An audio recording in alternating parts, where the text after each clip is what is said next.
Monsieur le Premier ministre, en janvier dernier, par écrit et devant la représentation nationale, vous preniez l'engagement de remettre en chantier la réforme des retraites en autorisant des discussions sans tabou, pas même sur l'âge de la retraite, c'était vos mots.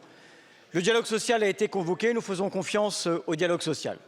Vous preniez un autre engagement, celui d'un retour au Parlement, d'un dépôt d'un projet de loi qui permette, après le dialogue social, au débat parlementaire, là aussi sans tabou, de s'exprimer autant sur l'âge de départ que sur les conditions de l'équilibre financier auquel nous sommes attachés dès lors que ce ne sont pas toujours sur les mêmes que pèse la charge des équilibres de la sécurité sociale.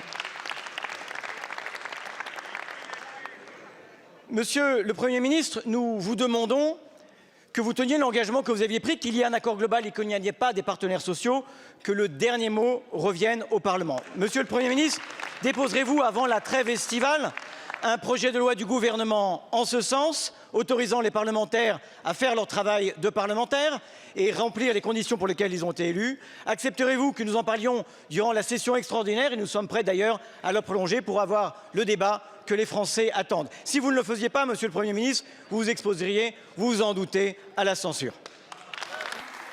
Monsieur le Premier ministre, ce que l'on souhaite, c'est que le Premier ministre tienne ses engagements pris devant la représentation nationale d'un retour au Parlement, qu'il ait un accord global ou pas. Ce sont les mots que vous avez posés sur le papier. C'est-à-dire que vous devez faire la même confiance au dialogue social et au débat parlementaire. Nous sommes la souveraineté nationale.